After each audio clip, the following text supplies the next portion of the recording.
The first time anyone really heard him, it was already too late to pretend he was invisible. It was a quiet Tuesday evening, the kind that settled over the office like a sigh after a long day. Most employees had gone home, leaving behind half-empty coffee cups and glowing computer screens. The cleaning crew moved silently through the glass corridors, unnoticed, as always. Among them was Daniel. To most people, he was just the janitor. A man in a faded uniform who kept his head down, pushing his cart from one office to another. He never complained, never lingered, never made eye contact longer than necessary. If you asked anyone about him, they'd struggle to recall his face. But that night, something changed. Daniel was in the executive hallway, polishing the marble floor outside the CEO's office. The door was slightly open, and inside, a heated video call was underway. The CEO, Mr. Harrington, stood with his sleeves rolled up, frustration etched into his voice. "I don't understand," he said sharply. "We've gone over this 3 times. Why is this still unclear?" A rapid stream of words came through the speaker, sharp, fast, and unmistakably foreign. It was Mandarin. Daniel paused, not because he was curious, but because he understood every word. On the other end of the call, a potential business partner from overseas was growing impatient. The translator assigned to the meeting had clearly made a mistake. A big one. "They're saying the contract terms were misrepresented," Daniel murmured quietly to himself. Inside the office, Mr. Harrington rubbed his forehead. "What? That's not what we agreed on." The voice from the speaker rose, almost offended now. Without thinking, Daniel stepped closer to the door. "They're upset because Clause 7 was translated incorrectly," he said, a little louder this time. "They think you changed the pricing after the agreement." The room went silent. Mr. Harrington turned slowly, his eyes locking onto the janitor standing in the doorway. For a moment, no one spoke. Then the CEO frowned. "You understood that?" Daniel hesitated, suddenly aware of his position. "Yes, sir. I mean, I've studied Mandarin." There was a pause. "Get in here," Mr. Harrington said. Daniel stepped inside, heart pounding. "Repeat what they said?" "Exactly." Daniel nodded, then spoke fluently into the speaker in Mandarin. His tone was calm, respectful, precise. He clarified the misunderstanding, corrected the translation error, and explained the company's actual intent.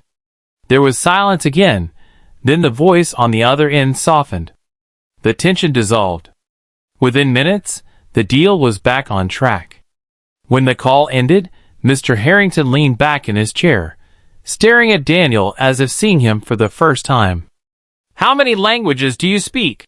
he asked slowly. Daniel shifted uncomfortably. "9, sir." The words hung in the air like a dropped glass. "9?" the CEO repeated. Daniel nodded.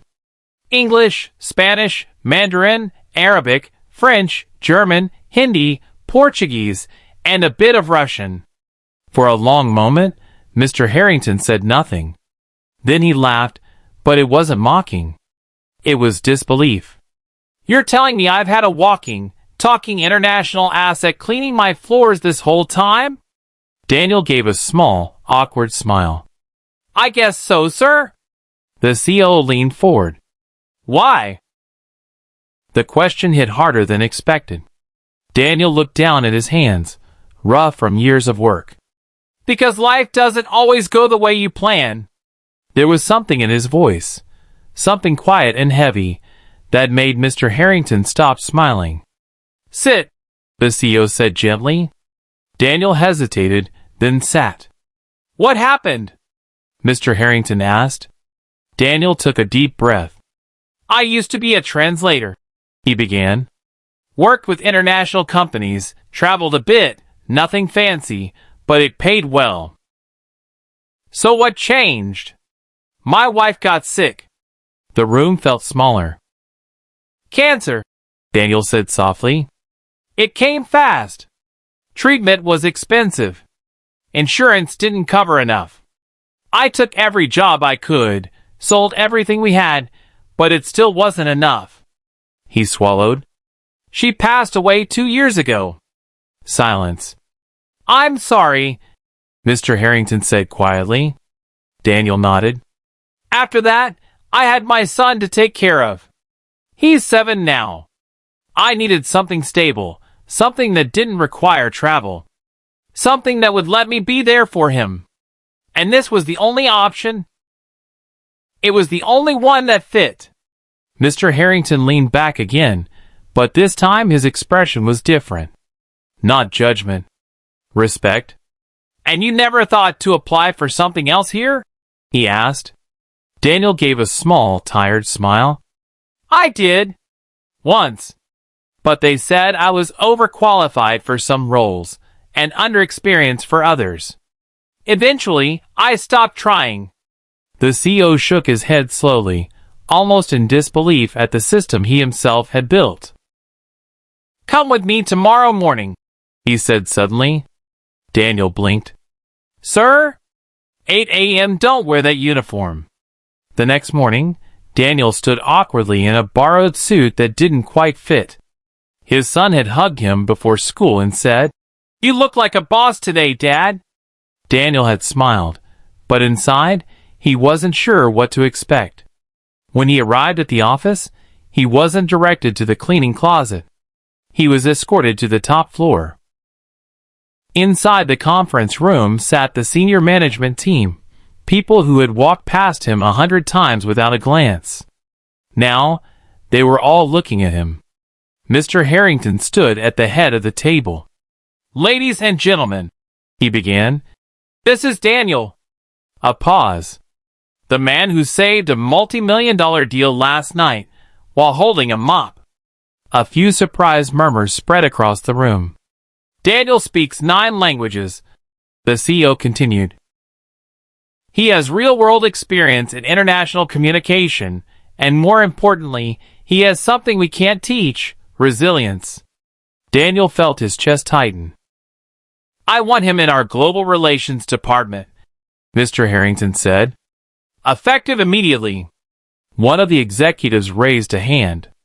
With all due respect, sir, we don't know his formal qualifications. Mr. Harrington didn't hesitate. I know enough. He turned to Daniel. Do you want this? Daniel's voice trembled slightly. Yes, sir. Then it's settled. The room fell quiet, not in disagreement, but in something closer to awe. Because in that moment, something rare had happened. Someone invisible had been seen. Over the next few weeks, Daniel's life changed in ways he could barely process.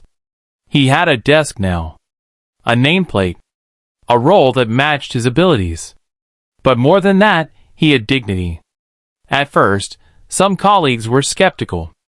A janitor becoming part of the global team overnight? It sounded like a story people would tell, not something that actually happened. But Daniel didn't argue. He just worked. And slowly, doubt turned into respect. He handled international clients with ease, bridging cultural gaps with empathy and precision. He stayed late when needed, not out of obligation, but gratitude. He never forgot where he came from, and he treated everyone, from interns to executives, with the same quiet kindness. One evening, as he packed up to leave, he saw a new janitor in the hallway. A young man, nervous, unsure, pushing a cart just like Daniel once had. Their eyes met. Daniel smiled. First day? He asked. The young man nodded. It gets easier, Daniel said gently. And, just so you know, people notice more than you think. The young man looked surprised. Thank you, he said. Daniel nodded, then walked toward the elevator. As the doors closed, he caught his reflection in the mirror. Same face. Same man. But no longer invisible. That night, he picked up his son from school. "Did you become a boss?" the boy asked excitedly. Daniel knelt down, smiling.